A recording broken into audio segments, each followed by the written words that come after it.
Pan India హీరోల్లో Prabhas తర్వాత pan ఇండియాని షేక్ చేసింది కన్నడ స్టార్ యష్. తర్వాత బన్నీ, ఆ తర్వాత RRRతో ఎన్టీఆర్, రామ్ చరణ్.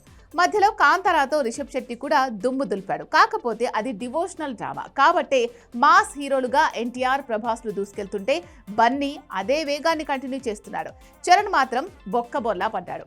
ఇక్కడ సమస్య ఏంటంటే ఎన్టీఆర్కి వార్ 2తో కలిసి రాకున్నా పాన్ ఇండియా లెవెల్లో తన ఇమేజ్కి ఢోకా లేదు. ఎందుకంటే డ్రాగన్కి ప్రీ రిలీజ్ బిజినెస్ ఆఫర్స్ చూస్తుంటే అదే 500 కోట్లు మించేలా ఉంది. ప్రభాస్ అయితే ఫ్లాపులు, హిట్లకు అతీతుడైపోయాడు.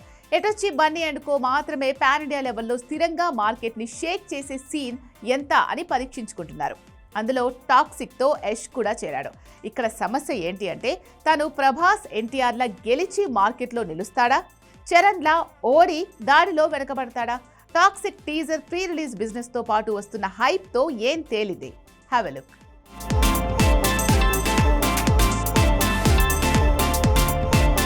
Man of masses NTR pan India లెవెల్లో 2 హిట్లు కొట్టి ఉండొచ్చు.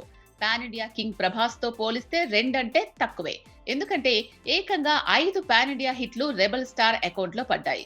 కానీ ఇక్కడ ఒక విషయంలో మాత్రం ఎన్టీఆర్దే పై చెయ్యి అయింది.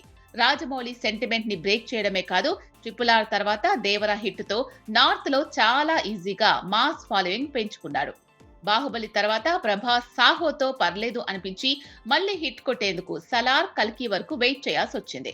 సో పాన్ ఇండియా లెవెల్లో పెద్ద దర్శకుల సాయం లేకుండా సోలోగా ఏదైనా చేయగలం అనిపించుకుంది మాత్రం ఎన్టీఆర్, ప్రభాసే. ఇంకా బన్నీ ప్రూవ్ చేసుకోలేదు. కేవలం పుష్పరాజ్గా సుకుమార్, పుణ్యమాని 2 పాన్ ఇండియా హిట్లొచ్చాయి. తన సాయం లేకుండా మరో దర్శకుడితో పాన్ ఇండియాని షేక్ చేస్తేనే బన్నీ కూడా ఎన్టీఆర్, ప్రభాస్ కేటగిరీలో చేరుతాడు. ఈ విషయంలో రామ్ చరణ్ మాత్రం బొక్కబొల్లా పడ్డాడు. RRR తర్వాత ఎన్టీఆర్ కి దేవర హిట్ అయింది. కానీ అదే RRR చేసిన చరణ్ కి మాత్రం ఆచార్య షాక్ ఇచ్చింది. Game change disaster of the year గా మారింది.